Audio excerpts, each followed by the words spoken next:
ছোট্ট একটি ট্যাবলেট, কিন্তু সেটা যদি আমরা প্রেগনেন্সি আগে থেকে খাই তাহলে আমাদের বাচ্চার অনেক বড় ধরনের ক্ষতি থেকে আমরা বাচ্চাকে প্রতিরোধ করতে পারি। ব্রেইন স্পাইনাল কর্ডের ক্ষতি, যেটা একটা অনেক বড় ধরনের ক্ষতি, স্থায়ী ক্ষতি, সেটা থেকে আমরা বাচ্চাকে রক্ষা করতে পারি। কিন্তু অনেকে আমরা এটা জানি না। তাহলে আমরা আসুন জেনে নেই যে কিভাবে আমরা বাচ্চাকে একটা বড় বিপদের হাত থেকে রক্ষা করতে পারি। আমি ডক্টর ফারহানা রহমান, গাইনি প্রসূতি রোগ বিশেষজ্ঞ। ফলিক অ্যাসিড, ফলিক অ্যাসিড এটা একটা ট্যাবলেট। ফলিক অ্যাসিড এটা কখন আমরা শুরু করব?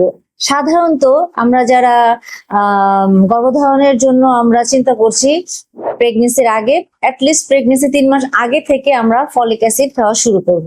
তার কারণ হচ্ছে আমাদের যে গর্ভস্থ ভ্রূণ বা বাচ্চা যারা, সেই বাচ্চার ব্রেইন বা স্পাইনাল কর্ড এটা সবচেয়ে আগে তৈরি হওয়া শুরু হয়। প্রেগনেন্সি আমাদের যে গর্ভধারণ হচ্ছে সেটা জানার আগেই, মানে আমরা অনেক জানতেই পারি না। দেখা যায় অনেকে 3 মাস পরে জানতে পারে, 2 মাস পরে জানতে পারে, কিন্তু এর মধ্যে কিন্তু আমাদের ব্রেন আর স্পাইনাল কর্ডের ডেভেলপমেন্ট অলরেডি শুরু হয়ে গেছে। তাই আমরা যদি আগে থেকে ফলিক অ্যাসিড খাওয়া শুরু করি তাহলে দেখা যায় যে আমাদের এই যে ব্রেইন বা স্পাইনাল কর্ডের যে নিউরাল টিউব ডিফেক্ট একটা টার্ম আছে আমাদের, সেই যে ক্ষতিটা সেটা বাচ্চার হয় না বলতে ক্ষতির সম্ভাবনা খুব কম থাকে।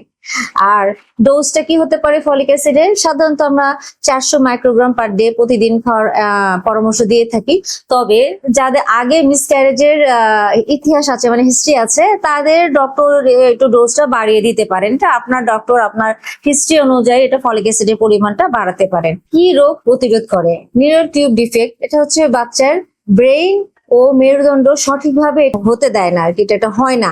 এটা একটা স্থায়ী ক্ষতি। যদি আমরা ফলিক অ্যাসিড খাই তাহলে এই যে রোগটা, এটা প্রায় ফলিক অ্যাসিড প্রায় 70% পর্যন্ত এই রোগটা প্রতিরোধ করতে পারে। আর তারপরে প্রশ্ন থাকতে পারে যে আমরা এটা কতদিন খেতে পারি। আমরা এটা সাধারণত শুরু করব প্রেগনেন্সি অ্যাটলিস্ট 3 মাস আগে থেকে, এবং আমরা প্রেগনেন্সি মানে গর্ভধারণের পর অ্যাটলিস্ট 3 মাস পর্যন্ত, বা আপনার ডক্টর যদি মনে করেন যে চালু রাখবেন তাহলে সেটা আপনার ডক্টরের পরামর্শ মতো আপনি এটা কন্টিনিউ করবেন। একটা ছোট্ট একটা ওষুধ, কিন্তু সেটা আমাদের একটা অনেক বাচ্চার একটা বড় ক্ষতির সম্মুখীন হওয়া থেকে আমাদেরকে রক্ষা করে। ধন্যবাদ। আসসালামু আলাইকুম।